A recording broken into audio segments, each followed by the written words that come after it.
Hi, this is Frank with a Frank Opinion. October 1st, 2017, Stephen Paddock in Las Vegas kills 58 people and wounds over 500. Wounds over 500 people. That is a battlefield. On Friday, a law enforcement official said Mr. Paddock's girlfriend, Mary Lou Danley, told investigators that he seemed to be deteriorating in recent months, both mentally and physically. The reporting went on to say that his father, Patrick Benjamin Paddock, who made it to the FBI's most wanted list, was diagnosed as being psychopathic with possible suicidal tendencies.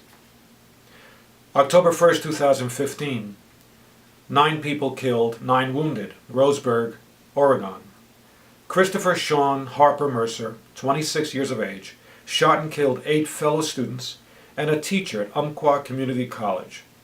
Authorities described Harper Mercer as a hate-filled individual with anti-religion and white supremacist leanings who had long struggled with mental health issues. He owned 14 weapons, all purchased legally. June 18th, 2015, Charleston, South Carolina. Dylan Sturm-Roof, 21, shoots and kills 8 parishioners and the pastor of Emmanuel African Methodist Church.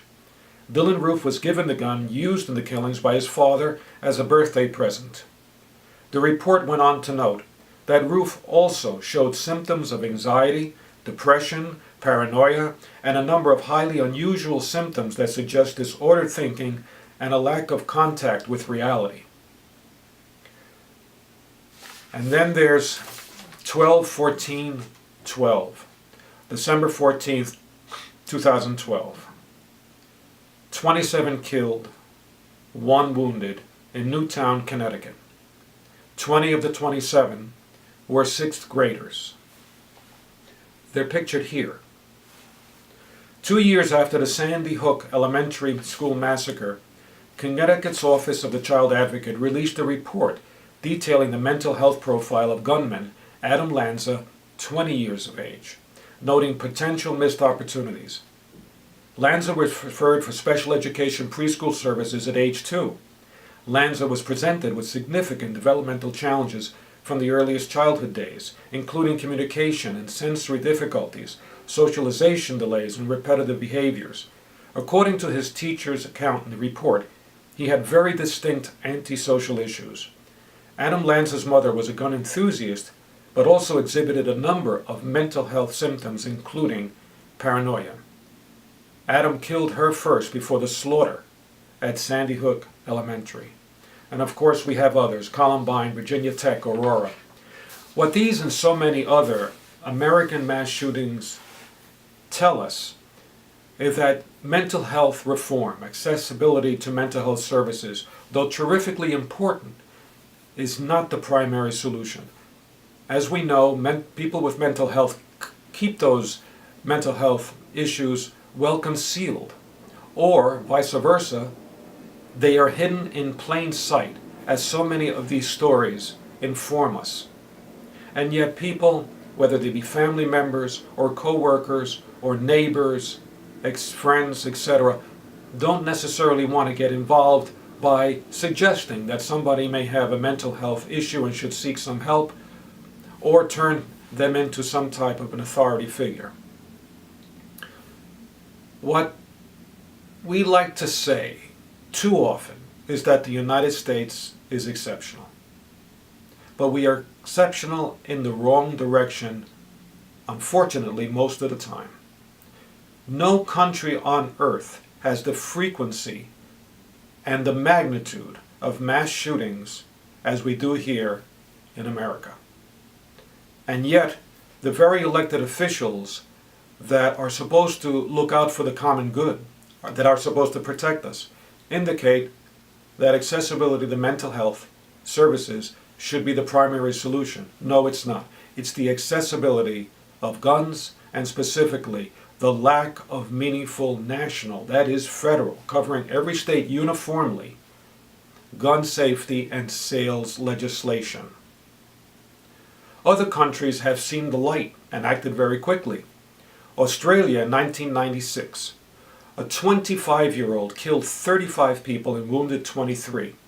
In 2 weeks, 2 weeks, Australia passed significant safety and gun sale legislation and instituted a program of buyback of guns that yielded over 600,000 weapons. They have not had a mass shooting since. Canada in 1989, a 28-year-old killed 14 people and wounded 14. They also, though it took them a few years, they also instituted federal safety and gun sale legislation. And the frequency and magnitude of mass shootings in Canada has gone down tremendously. But no, we like to say that a good guy with a gun, Mr. Wayne LaPierre, the executive vice president of the NRA, which has enslaved too many of our elected officials, likes to say that a good guy with a gun is the only thing that can stop a bad guy with a gun. Well, guess what? Most of these mass shootings are done by people that wind up committing suicide before the good guy with a gun gets to them. Or the good guy with a gun, or very often good guys with guns, don't get to the shooter or shooters until masses of people are killed, as we saw in Las Vegas. Let me repeat, 500 wounded, 59 killed. Let me return to Sandy Hook.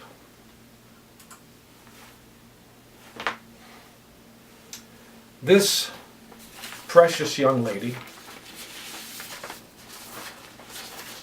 is Allison, was known as a warm girl who formed instant attachments with everyone she met. She aspired to be an artist and went around her entire house taping up her drawings.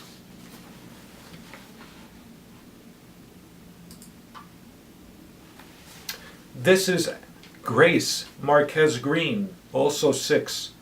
A music scholarship had been set up in her name because she loved to sing while her brother played piano. She also used to dance and sing everywhere she went. How can anybody in Congress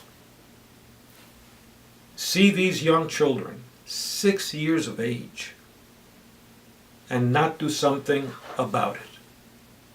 Please ask yourself that. Thank you.